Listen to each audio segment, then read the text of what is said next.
Hello বন্ধুরা, আমরা fake বা ডুপ্লিকেট জিনিস দেখলে প্রথমে মাথায় আসে জিনিসটা মেড ইন চায়না কিনা। আজকে আমরা চায়নার কিছু ডুপ্লিকেট জিনিস সম্পর্কে জানবো। ফেক চাউল।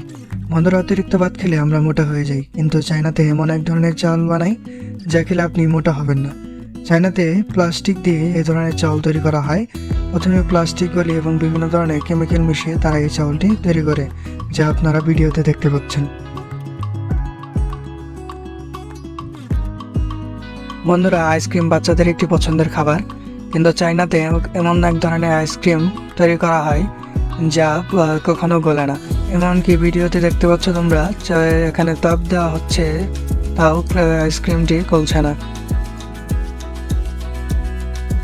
মধু মধু হচ্ছে পৃথিবীর সবচেয়ে স্বাস্থ্যকর একটি জিনিস, কিন্তু চায়নাতে এরও নকল তৈরি করা হয় যা চায়নাতে ইন্ডাস্ট্রিয়াল লেভেলে বিক্রি করা হয়।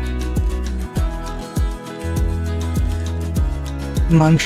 বন্ধুরা, চায়নাতে পৃথিবীর সবচেয়ে বেশি মানুষ বসবাস করে, এই কারণে চায়নাতে গরুর মাংসের চাহিদাও বেশি। চায়নার লোকেরা এই গরুর মাংস ফেক তৈরি করে।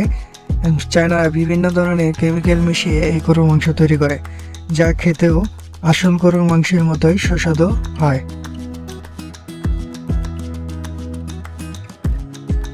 ডিম। বন্ধুরা, ব্যাচেলার লাইফে ডিম একটি প্রয়োজনীয় বস্তু। কখনো চিন্তা করেছো এই ডিমও ফেক হতে পারে? চায়নাতে ডিমও ফেক তৈরি করা হয়, যা দেখতে একদম আসল ডিমের মতোই। চিকেন। আমাদের বাচ্চাদের সবচেয়ে প্রিয় খাবার হচ্ছে চিকেন। চায়নাতে মুরগির ওজন বানানোর জন্য মুরগির ভেতরে হাওয়া ঢোকানো হয়, যার কারণে চিকেনের ওজন বেড়ে যায়। এভাবে চায়নাতে চিকেন বিক্রি করা হয়।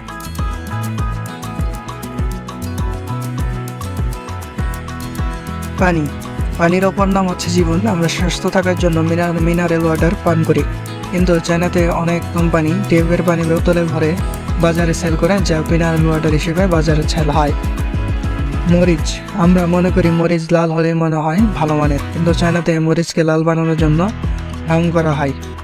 বন্ধুরা, আজকে এই পর্যন্তই। আমরা ভালো থাকবো এবং ভালো খাবার খাবো, সুস্থ থাকবো ইনশাল্লাহ। এরকম আরও ভিডিও পেতে চ্যানেলটি সাবস্ক্রাইব করে পাশেই থাকবেন ইনশাল্লাহ।